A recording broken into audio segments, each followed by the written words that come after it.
हमारे संघर्षशील मेरे साथी जो आपके बीच में बोल रहे थे और जिनका एक बहुत संघर्ष का जिनका और मेरा साथ है, और ये जो कह रहे थे घोड़ेला साहब, हमारे बहुत ही संघर्षशील साथी भाई रामनिवास घोड़ेला जी, और जो घोड़ेला साहब कह रहे थे कि भाई दोबारा मौका मिलेगा आपके आशीर्वाद से। तो जितने पहले मैंने अपनी तरफ से प्रयास किया ढाणी गांव के लिए और बाकी पूरे, तो मैं उससे ज़्यादा कोशिश करूंगा।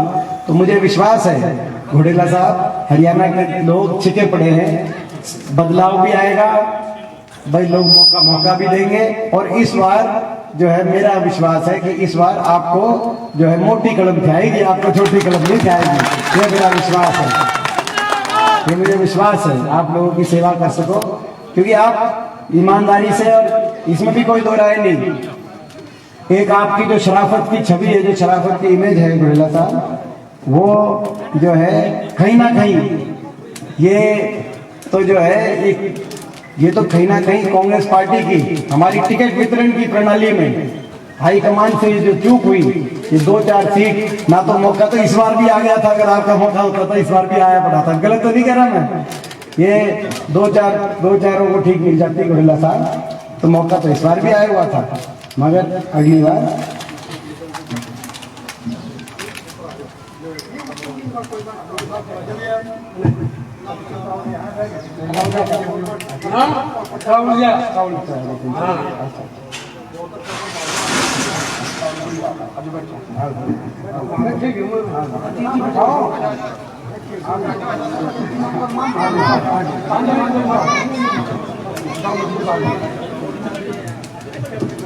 तो हमारे घोड़ेला साहब और हमारे बीच में हमारे जो जिनको अभी प्रभारी बनाया अपने गांव का, क्योंकि अभी ये जो आखिरी जो है 1 हफ्ते का इलेक्शन रह गया है, तो हमारे गांव के हर गांव में कांग्रेस पार्टी के 30 हमारे विधायक हैं, तो हर गांव के अंदर एक विधायक को, और ये बहुत ही जो है एक मिलनसार और बड़े जो है पानीपत जैसे एक, मैं उनको एक बहुत ही बढ़िया, पानीपत एक हरियाणा का बड़ा अमीर जिला है पानीपत जिला, वहाँ से विधायक हैं हमारे भाई धर्म सिंह छोकर जी, बहुत ही जो है एक संघर्षशील समालखा से विधायक हैं, दूसरी बार विधानसभा में पहुंचे हैं, और ये बड़े जुझारू विधायक है। इनको भी बोलना था, इसीलिए मैं थोड़ा सा भूमिका बना रहा हूँ, इनका थोड़ा टाइम लेट हो गया तो हाँ ठीक है। तो अभी इलेक्शन तक, हाँ अभी इलेक्शन तक घोड़ेला साहब के साथ साथ घोड़ेला साहब कई गाँव में जाना, और भी गाँव में घोड़ेला साहब की मांग है हल्के में, तो इसीलिए छोकर साहब का यहाँ पे ड्यूटी लगी है, तो हम धन्यवाद करते हैं हमारे आदरणीय प्रोफेसर वीरेंद्र सिंह जी, जिन्होंने अपनी शैली में आपको सारी अपनी बात समझाई। हमारे बीच में हमारे बहुत ही जो अभी पार्टी में ज्वाइन हुए हैं पूर्व कमिश्नर, हमारे कमिश्नर साहब चंद्र प्रकाश जांगड़ा जी, उनका आने से बहुत हमें मजबूती मिली, हम उनका बहुत बहुत धन्यवाद करते हैं। कांग्रेस पार्टी में तो शामिल हुए जो है, अभी उन्होंने भी अपनी बात रखी। हमारे गौरव संपत सिंह जी, हमारे भूपेंद्र कासनिया जी, हमारे आदरणीय प्रधान जी हमारे निहाल सिंह जी, हमारे बीच में हमारे परमानंद जी, हमारे आदरणीय नेतराम जी, हमारे बीच में सभी, मैं एक का नाम नहीं ले रहा कि जो है सभी, नानूराम जी, जो हमारे नानूराम जी, सभी मेरे पिता के समान पिता तुल्य बुजुर्ग नौजवान साथी, जहाँ तक आवाज आ रही है मातृशक्ति। इलेक्शन का टाइम, आप लोग बहुत देर से बैठे, सारी बात आपने सुनी है। मैं तो 2 बातें आपसे इलेक्शन के लिए, जो इलेक्शन की पॉइंट की बात है वो आपके बीच में मैं निवेदन रखना चाहता हूँ, करना चाहता हूँ हरियाणा के नौजवान के रूप में, एक नागरिक के रूप में, क्योंकि ये इलेक्शन, इसके मायने, बटन तो एक दबेगा लेकिन इसके मायने कई हैं। आज पूरा हरियाणा आपकी तरफ देख रहा है, एक मायना हरियाणा के लिए है और एक आदमपुर के लिए। जो आपका फैसला होगा, एक फैसला आप हरियाणा के लिए करेंगे और एक आदमपुर, क्योंकि हरियाणा में आपने देखा 8-9 साल इस बीजेपी की सरकार को, खट्टर सरकार को हरियाणा में आपने देखा। अब इस इलेक्शन के फैसले का नतीजा जो 1-1.25 साल के बाद लोकसभा चुनाव और शायद लोकसभा के साथ विधानसभा भी, उस पर सीधा सर इसका जो फैसले का उस पर प्रभाव जाएगा। इसीलिए आपका फैसला केवल आदमपुर के विधायक बनाने के नहीं, हरियाणा के भी आने वाले समय के किस दिशा में भविष्य आप लेके जाना चाहिए? आदमपुर करेगा बदलाव आज तो जिस भारत का करेगा नहीं ठीक है। तो इसमें भाई जो है कुल मिला के फैसला ये करना है कि जो सरकार है, खट्टर सरकार, इनका आपका 5 साल का इनका लाइसेंस रिन्यू करते हो आप, क्योंकि आपके हाथ में है। और इनने अच्छे काम किए हैं तो आप 5 साल का इनका लाइसेंस रिन्यू करोगे, या छिके बैठे हो तो इनका लाइसेंस काटोगे। छिक लिया कि नहीं छिक लिया, नहीं बताओ मेरे को तो कहे। हाँ, आपने देखा इस सरकार ने, ये वो सरकार है आज जो हरियाणा कभी निवेश में नंबर 1 था देश में, विकास दर में देश में नंबर 1 था, आज वो हरियाणा बेरोजगारी में देश में नंबर 1 पहुंच गया। ना कहीं औद्योगिक क्षेत्र लगा। हमारी सरकार के समय 6 इंडस्ट्रियल आईएमपी लगे थे, आईएमपी इंडस्ट्रियल मॉडल टाउनशिप, औद्योगिक बड़े बड़े क्षेत्र लगे थे। खट्टर साहब ने कह दिया जमीन एक्वायर नहीं करेंगे। जमीन एक्वायर नहीं होगी तो इंडस्ट्री कहाँ लगेगी, फैक्ट्रियां कहाँ लगेंगी, निवेश कहाँ होगा, बच्चों के रोजगार कहाँ होंगे? तो ना कोई औद्योगिक क्षेत्र लगा। 8 साल तक विकास को रोकना आसान काम नहीं होता। ना कोई थर्मल का कारखाना लगा, बिजली की उत्पादन बढ़ाने के लिए, बिजली पैदा करने की फैक्ट्री। हमारे समय आपको याद है 6 बड़े थर्मल के कारखाने लगे, जिसमें एक खेदड़ में भी लगा, बरवाला हल्के में, गाय घोड़ेला साहब की कॉन्स्टिट्यूएंसी के अंदर 6 थर्मल के कारखाने लगे, जिसमें एक खेदड़ में लगा, एक परमाणु का कारखाना लगा फतेहाबाद के अंदर। इस खट्टर साहब ने कहा कि भाई नहीं, ना कोई कारखाना लगाएंगे, ना कोई यूनिवर्सिटी बनी, ना कोई थर्मल का कारखाना, ना कोई औद्योगिक क्षेत्र। हमारे समय 12 नए विश्वविद्यालय बने हरियाणा में। इस सरकार में नए विश्वविद्यालय छोड़ो, जब कांग्रेस की सरकार थी 10 साल तो 12 यूनिवर्सिटीज बनी, 90 कॉलेज बने, 150 करीब ITI बनी और 2500 के करीब स्कूल अपग्रेड हुए और नए स्कूलों की स्थापना हुई। इस सरकार में यूनिवर्सिटी कॉलेज छोड़ो, यहाँ पे स्कूल बचाने के लिए बच्चों को अपने स्कूलों के आगे धरने देने पड़ रहे। ऐसी सरकार हमने नहीं देखी। ऐसी सरकार, जिस सरकार में गरीब के बच्चे को अपने स्कूल को, इसलिए नहीं कि नया स्कूल बनाए, मगर इसलिए कि भाई स्कूल हमारा बंद ना हो और स्कूल के अंदर जो हमारा सैंक्शन स्टाफ है वो टीचर वापस आ जाए। वो टीचर के लिए धरना देना पड़ा बच्चों को, ऐसा भी हमने समय देखा। तो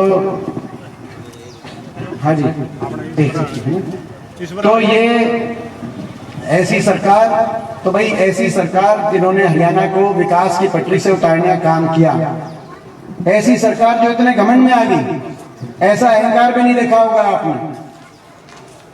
हर वर्ग सड़क पे आ गया, बड़े बुजुर्गों को सड़क पे आना पड़ा, अपनी पेंशन 5 लाख बड़े बुजुर्गों की पेंशन कट गई, बड़े बुजुर्गों को धरना देना पड़ा, लगातार धरना चल रहा है, फैमिली आईडी और पता नहीं क्या क्या झंझट।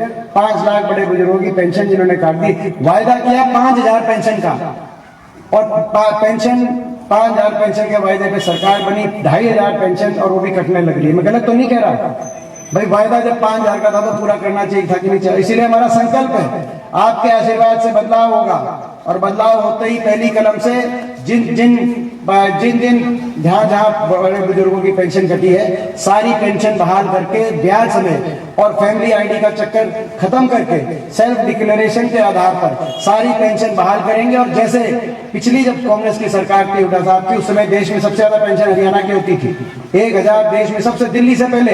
दिल्ली की जब 800 थी तो हरियाणा की 1000 पेंशन सबसे ज्यादा हमारी। उसी तर्ज पे आपके आशीर्वाद मौका मिला, पेंशन सबकी कटी हुई पेंशन बहाल करेंगे और फिर दोबारा से देश में सबसे ज्यादा 6000 बुढ़ापा पेंशन, ताकि एक घर के अंदर 2 आए तो 12 देश में सबसे ज्यादा पेंशन दोबारा से हरियाणा के अंदर प्राप्त हो। इसी तरीके से ऐसी बूढ़ों को बैठना पड़ा पेंशन के लिए धरना देके, किसान को बैठना पड़ा, 1 साल तक किसान बैठे रहे, उनकी किसी ने आके बात तक नहीं करी, उनसे 750 घरों के चिराग बुझ गए। नहीं तो धरने पे किसी की अगर मौत हो जाए तो बहुत बड़ी बात होती है, मगर घमंड। बच्चों को बैठना पड़ा, गरीब के बच्चे को अपने स्कूल के आगे 250 धरने पूरे प्रदेश के अंदर, 250 धरने, जिसमें से 4 आदमपुर के अंदर भी धरने चल रहे थे, अपने गांव में भी चल रहा था, उसमें मैं आया था। 250 धरने चले, 4 महीने तक चले। एक बच्चे को भी अपनी क्लास छोड़ के अगर बाहर धरने पे बैठना पड़ जाए, छोटे से नन्हे मुन्ने किसी बच्चे को, तो प्रदेश के जो है शिक्षा मंत्री को, मुख्यमंत्री को बात करनी चाहिए इतनी शर्म होनी चाहिए, इतनी संवेदनशीलता होनी चाहिए, बात करके समस्या का समाधान करना चाहिए। यहाँ 250 स्कूलों के अंदर 4-4 महीने तक गरीब के बच्चे बैठे रहे, लेकिन उनकी बात करना, उनसे बात करने की बात तो दूर की बात है, कोई प्रेस कॉन्फ्रेंस करके भी नहीं कहा कि इस समस्या का हम समाधान करा रहे हैं। और जहां इलेक्शन था आदमपुर में, यहाँ जहां इलेक्शन था, यहाँ वोट भी चाहिए थी, यहाँ भी लोगों ने जाकर कभी कहीं जा रहे थे, कभी कहीं जा रहे थे, कभी किसी के दफ्तर में कभी भेजो, कभी किसी के दफ्तर में भेजो, मसला बड़ी मुश्किल से।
आशीर्वाद से, हरियाणा वासियों के आशीर्वाद से, देशवासियों के आशीर्वाद से मैं समझता हूँ 42-43 साल की उम्र में इतना लंबा जो है अवसर शायद देश में किसी को नहीं मिला। मैं अपने आप को बहुत सौभाग्यशाली समझता हूँ। मगर मैं देखता हूँ, वहां पे देखता हूँ जितने सांसद होते हैं वो अपने इलाके के लड़ते हैं। मुझे बहुत अवसर मिला, 3 बार लोकसभा में, मैं इस बार एक राज्यसभा में, वहां पे जितने सांसद होते हैं वो अपने अपने इलाके के लड़ाई लड़ते हैं। ये मेरे साथ सांसद थे, कभी मैंने इनको बोलते नहीं देखा। और मैं गलत कह रहा हूँ तो वीडियो, क्योंकि वीडियो आती है आजकल तो, जो संसद में बोलते हो छुपता नहीं, छुपे हुए नहीं बोलता, देश में उसकी लाइव टेलीकास्ट चलता है वीडियो, ना कभी संसद में बोले। ये विधायक है धर्म सिंह, जो हरियाणा के 30 कांग्रेस के विधायक, एक पूरे आदमपुर में सबकी ड्यूटी लगी हुई है। इनसे मैं, ये विधानसभा में थे जब कुलदीप बिश्नोई जी, तो हमने कभी विधानसभा में बोलते नहीं थे, तो बोले नहीं, कभी गए भी नहीं, बोलना कभी गए नहीं विधानसभा, कभी हरियाणा विधानसभा गए नहीं। तो ये, और ये खैर ये जो है, इसमें एक थोड़ी सी वो है, जो वो अपने है ना स्पीकर साहब, जो बीजेपी के स्पीकर हैं, बीजेपी पार्टी के स्पीकर हैं, उनका आया था। ऐसा नहीं था कि जाते नहीं थे, वो ये कहते थे कि केवल पहले दिन टीएडीए के दस्तखत करने के लिए जाकर बाहर से आ जाते थे, अपनी जो तनख्वाह टीएडीए के दस्तखत। ये मैं नहीं कह रहा, ये बीजेपी के स्पीकर कहते हैं। तो ऐसे जनप्रतिनिधि ना विकास के लिए लड़ाई लड़े, अपने इलाके के सुख दुख में 24 घंटे ना रहे, विधानसभा में, संसद के अंदर आवाज ना उठाएं। वहां पे अगर 2 दिन हम आवाज नहीं उठाते तो हमें रात को नींद नहीं आती, क्योंकि लोगों ने जिम्मेदारी दे रखी है। वहां कभी आवाज ना उठाएं और अपने राजनीतिक स्वार्थ के हिसाब से फैसले लें। मैं ये सम्मानता हूं, कुलदीप बिश्नोई जी आज ये नहीं कह सकते पक्के मन से आपको कि भाई कांग्रेस अच्छी है कि बीजेपी अच्छी है। मैं गलत तो नहीं कह रहा। 10 दिन पहले 10 दिन पहले 10 साल पहले कांग्रेस में थे, फिर अपनी पार्टी बना के बीजेपी से समझौता कर दिया, फिर बीजेपी में रहे, बीच में बीएसपी, फिर बीजेपी में, फिर उसके बाद कांग्रेस में आ गए। 4 महीने पहले फिर कांग्रेस जो है बीजेपी में चले गए। मैं 4 महीने पहले इनकी स्टेटमेंट थी कि भाई अगर हरियाणा का भट्टा बिठा दिया, देश में सबसे ज्यादा बेरोजगारी और महंगाई की मार, तो भाई भट्टा बिठाया तो खट्टर सरकार ने भट्टा हटाई। मैं तो कह ही रहा हूँ, मरे कुलदीप बिश्नोई जी भी 4 महीने पहले कह रहे थे कि नहीं कह रहे थे, अब बोला भाई किसी ने वोट दे दियो, बीजेपी को वोट मत देना। ईद कह रहे हैं भाई बीजेपी को वोट दो, पहले कह रहे थे कांग्रेस अच्छी। हर अपने हिसाब से, अपने राजनीतिक स्वार्थ के हिसाब से फैसले लेके ये तो बदल रहे हैं, ये तो बदल जाते हैं, लेकिन उसमें लोगों को क्या लाभ? आज प्रदेश में अगर विकास के मामले में, वैसे तो पूरा प्रदेश का भट्टा बिठा दिया खट्टर सरकार ने, कहीं कोई काम नहीं किया, लेकिन अगर इतना बुरा हाल कहीं जो है किसी शहर का, मंडी का, सड़कों का, गांव का अगर मैंने देखा, तो आदमपुर के अंदर इतना बुरा हाल देखा, उसके लिए कोई जिम्मेदार है, कोई ना कोई तो जिम्मेदार है भाई। अपने हिसाब से बदल देते हैं। पहले काम भजन लाल जी ने अच्छे किए, तो उसका आपने उनके आशीर्वाद भी दिया, फल भी दिया, कुलदीप जी को मौका दिया, लेकिन अब दूसरा फैसला आपको इस बदलाव का भी लेना है। तो भाई मेरे को ये बताओ, आप पहला फैसला तो हरियाणा का बदलाव का है, दूसरा फैसला आदमपुर में आप बदलाव करोगे कि नहीं करोगे? दूसरा फैसला आदमपुर में। और एक बात मैं बता दूं, बिल्कुल करेंगे। ये एक लड़का था, नाम पता नहीं उसका क्या था, पिछले गांव में, उसने ठीक कही बात। उसने कहा कि भाई एक और बात है, बोला ये भी अगर थोड़े बहुत काम करेंगे ना, झटका मिल गया तो कोशिश करेंगे अगले इलेक्शन तक थोड़े बहुत काम करें। गलत तो नहीं ना कह रहा इनकी, ये ना तो कोई काम इनके करने की कोई आप उम्मीद न रखना।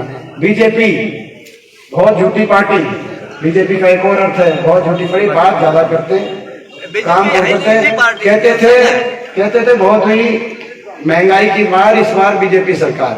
400 रुपए सिलेंडर था, अब कितना हो गया सिलेंडर? 1100। ये घोड़ेला साहब बोल रहे हैं 1100 सच्चे में हो गया भाई, बताओ जी। तो भाई बोला बहुत हुई महंगाई के बाद बीजेपी सरकार, सिलेंडर हो गया। और इसीलिए हमने संकल्प लिया, एक और संकल्प, कि आपके आशीर्वाद से मौका मिलेगा तो महंगाई से, आज जिस प्रदेश को सबसे ज्यादा बिजली के बिल महंगे, हरियाणा प्रदेश में अर्थव्यवस्था चौपट कर दी खट्टर सरकार ने, विकास का पहिया फिर घूमेगा, फिर कहीं थर्मल के बिजली के पैदा करने कारखाने लगेंगे, बिजली व्यवस्था सुधरेगी दोबारा। और आपके आशीर्वाद से 300 यूनिट बिजली के हर परिवार को 300 यूनिट हर उपभोक्ता को हर महीने फ्री देने का हम काम करेंगे, ताकि ये हमारे समय जो बिजली था उससे दर कितना बढ़ा दिया। और एक कोई थर्मल का कारखाना लगाया हो तो आप बताओ, हम तो बता सकते हैं भाई खेदर में लगाया, फतेहाबाद में लगाया, तो बिजली से राहत देने के लिए एक और संकल्प लिया है। इन्होंने 100 गज के प्लॉट की बात करी थी घोड़ेला साहब, वो स्कीम खत्म कर दी, मकान की किस्त आती थी वो स्कीम खत्म कर दी। आप क्या चाहते, मौका मिलेगा 100 गज के प्लॉट की स्कीम को दोबारा शुरू करके ऐसी वर्ग के हमारे भाई, बैकवर्ड के हमारे भाई, छत्तीस बिरादरी के गरीब बीपीएल के सारे परिवार जिनको मिल गए थे 100 गज के प्लॉट, उन कॉलोनियों को विकसित करा के उनके घर के मकान सरकार की खर्चे में बनवाने का काम करेंगे। और जो परिवार वंचित रह गए थे, चाहे कहीं अगर जमीन नहीं भी थी जो गाँव की सामला, वहां एक्वायर करके भी देने पड़ेंगे, तो हर परिवार को 100 गज के प्लॉट दिलवा के उस योजना को दोबारा से शुरू करने का काम करेंगे। किसान की फसल का भाव, उसकी न्यूनतम समर्थन मूल्य पे किसान से उसकी फसल लेने का काम करेंगे। और किसी वर्ग को देखना पड़े, सरकारी नौकरी दोबारा से बहाल करके शिक्षकों की भर्ती दोबारा से बहाल करेंगे। जब कांग्रेस की सरकार थी 10 साल में लगभग 1 लाख से ज्यादा शिक्षा महकमे में भर्तियां हुई थी, जिसमें गेस्ट टीचर भी लगे थे, जेबीटी भी लगे थे, और जो यूनिवर्सिटी बनी यूनिवर्सिटियों में लगे। इन्होंने 8 साल से एक भी शिक्षक की भर्ती नहीं करी। अभी एडीओ की भर्ती निकली थी, एडीओ की भर्ती में सारे यूनिवर्सिटी वाले में से आगे मिले थे अभी मोहम्मदपुर में। कहते हैं कि एडीओ में कंडीशन ऐसे लगा ली कि सारे जो है केरल के और यूपी के और गुजरात के लग रहे हैं, और हरियाणा का एक भी उसमें क्वालिफाई नहीं हुआ एडीओ में। तो भाई ये जो सरकार इस तरह से जो चलती है वो आपके सामने है। तो बीजेपी का मतलब, मैंने कहा बात दूसरी होगी, बहुत झूठी पार्टी। महंगाई की बात करते थे, महंगाई दुगनी होगी, कहते थे किसान का आमदनी दुगनी करेंगे, किसान के दुख दुगने कर दिए कहते थे। और ये सुनने की बात है, बीजेपी ने एक और नारा दिया था, काला धन लाएंगे, यही नारा था ना, विदेशों से काला धन लाएंगे, यही नारा था विदेशों से। बोला भाई विदेशों से काला धन लाएंगे और 15 लाख हरके बातें आएंगी। गलत तो नहीं होगा, ये नारा था कि नहीं था? वो ये सुनने में फर्क रह गया ना, विदेशों से काला धन नहीं लाएंगे, जिनका विदेशों में काला धन पकड़ा जाएगा उनको बीजेपी में लाएंगे। बीजेपी में जाओगे। ये सही बात है, इसमें पूरे सरकार पूरे देश के यही बात है, जिनका विदेशों में काला धन पकड़ा जाएगा उनको बीजेपी में लाएंगे, उनको बीजेपी ज्वाइन कराएंगे, रातों रात राज्यसभा में उनसे बीजेपी की वोट कराएंगे, फिर इस्तीफा दिलवाएंगे और बिना बात के लोगों पे बहुत चुनाव करवाएंगे। ये कहानी बनती है। तो ये राजनीति में कहीं ना कहीं नैतिकता और अनैतिकता ये भी एक बड़ा सवाल होता है। आप अपनी अगली पीढ़ी का भविष्य का जो फैसला करोगे तो नैतिकता और अनैतिकता भी आपकी अगली पीढ़ी उस रूप में आपके फैसले को देखे, उसका भी राजनीति में लोकतंत्र के अंदर एक जो है मैं समझता हूँ बहुत बड़ी बात होती है। आज आप तो मैं भाई एक बार आप सबसे भाई आप ये दोनों बदलाव, एक बटन दो बदलाव, एक आदमपुर में एक हरियाणा में, इन दोनों बदलाव के लिए तैयार हो तो एक बार हाथ खड़ा करके भाई सारे, ताकि सारे ही हाथ खड़ा कर रहे हैं, सारे हाथ खड़ा कर रहे हैं प्रधान जी, तो फिर मैंने इतना गला खराब कराने की जरूरत नहीं थी। अच्छा एक और मैं बताऊं, एक और मैं बताता हूं। देखो इस इलेक्शन में मेरी ड्यूटी लगी है, मेरे को चुनाव में की ड्यूटी लगाई है यहाँ पर, तो ये बात तो सही है। हुड्डा साहब उस दिन आए थे आदिपुर मंडी में, एक बात कह रहे थे कि भाई उपचुनाव है, उपचुनाव में जिम्मेदारी जो है पार्टी अध्यक्ष की होती है, नेता विपक्ष की होती है और कैंडिडेट की होती है। तो एक अपना एक वोट से दो विधायक आपके बन रहे हैं, तो एक वोट से दो विधायक। चलो ठीक है चल मासी बैठ जाओ। कोई बात नहीं। तो भाई एक वोट से दो बदलाव, एक वोट से दो विधायक। हुड्डा साहब कहेंगे भाई जयप्रकाश जी के साथ मैं भी चंडीगढ़ में और उन दोनों के साथ मैं फ्री, दिल्ली में आपकी बात मैं भी फ्री रखूंगा, मेरी जिम्मेदारी है। तो ये और भाई मेरे साथ मैं फ्री और भाई मेरे साथ भाई घोड़ेला साहब भी, हम दोनों फ्री, आपको दोनों आपके नुमाइंदे मिलेंगे। तो इन्हीं शब्दों के साथ मैं आपको एक बार फिर पूरे गांव का बहुत बहुत धन्यवाद करता हूँ। बहुत बहुत धन्यवाद।